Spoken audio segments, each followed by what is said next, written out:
Hello students, देखते हैं कि हमें इस क्वेश्चन में क्या दिया है। The deuteron is bound by nuclear force just as H atom is made up of proton and electron bound by electrostatic forces. If we consider the force between the neutron and proton in deuteron as given in the form of Coulomb potential, but with an effective charge E dash, ये given है.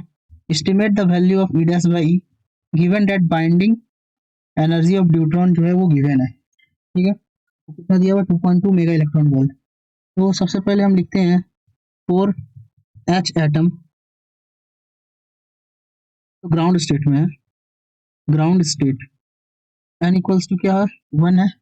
ठीक है, तो binding energy क्या आता है, वो binding energy आता है M E to the power 4 divided by 8 epsilon naught square N square, ये आता है. और ये किसके इक्वल होता है, 13.6 इलेक्ट्रॉन वोल्ट के इक्वल होता है. ठीक है, ड्यूट्रॉन के केस में जो फोर्स है वो कितना दिया हुआ है, ड्यूट्रॉन के केस में जो हमारा फोर्स है वो दिया हुआ है 1/4 pi epsilon not E dash square upon R, ये दिया हुआ है. ठीक है, हम यहाँ सपोज करते हैं कि जो हमारा मास है, मास ऑफ प्रोटॉन वो इक्वल है, मतलब इसी इक्वल है लगभग मास ऑफ न्यूट्रॉन के. ठीक है, और वो हम कैपिटल हम ले लेते हैं. अब यहाँ से जो है हम रिड्यूस मास निकालते हैं, तो वो क्या आ जाएगा, m into M by M plus M, ये आ जाएगा हमारा रिड्यूस मास, यानी कि m/2. ठीक है, और मास ऑफ इलेक्ट्रॉन क्या होता है, मास ऑफ इलेक्ट्रॉन, तो हम अगर हम इलेक्ट्रॉन का मास अगर स्मॉल m ले, तो कैपिटल M और स्मॉल m का मास में क्या रिलेशन आएगा, तो capital M equals to 1836 into small m, ये रिलेशन आएगा. तो रिड्यूस मास कितना हो जाएगा, तो यहाँ से आ जाएगा 1836 स्मॉल m डिवाइडेड बाई 2, ये आ गया. ठीक है, अब क्या करना है मुझे, जो बाइंडिंग एनर्जी का जो दिया हुआ है इक्वेशन, मतलब कि जो हमें हाइड्रोजन के लिए पता है बाइंडिंग एनर्जी, उसी में जो है हम पुट करेंगे.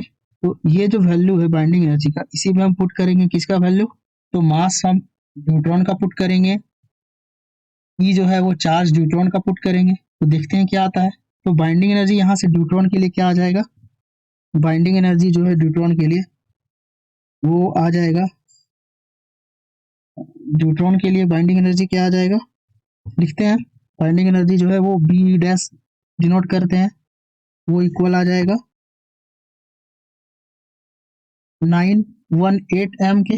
इसे कैंसिल करेंगे तो यहाँ से ये कितना देगा, 918 ये देगा. ठीक है, ये वैल्यू जो मेरा है, ये वैल्यू, तो 918 एम ई डैश का पावर 4, ये डैश है, 14 नहीं है, ये डैश है.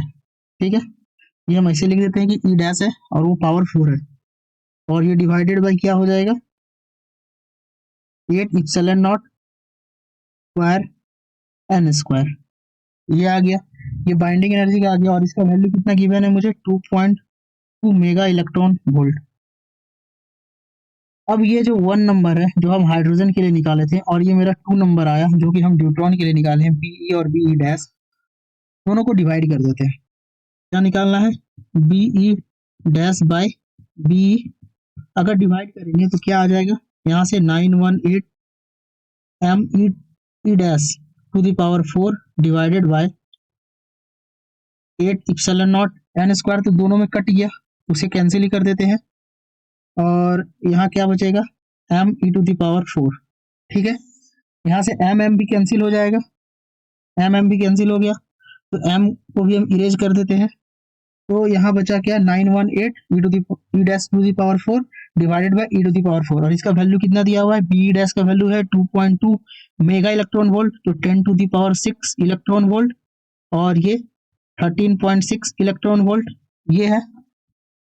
ठीक है, तो यहाँ से जो हमारा ई डैश बाय ई आया, लिखते हैं, यहाँ से मेरा ई डैश बाय ई जो आया, और इसका जो पावर 4 है वो इसके इक्वल हो जा रहा है, वो इक्वल हो जा रहा है 2.2 into 10 to the power 6 divided by 13.6 into 918 इसके इक्वल हो जा रहा है। ठीक है, यानी कि जो हमारा ये ई डैश बाई ई है और इसका पावर 4 है वो किसके इक्वल हो रहा है 176.21। सॉल्व करेंगे तो ये आ जाएगा। तो यहाँ से जो है हम अगर सॉल्व करें यहाँ से तो इसकी यहाँ पावर जो है वो 1/4 देना पड़ेगा।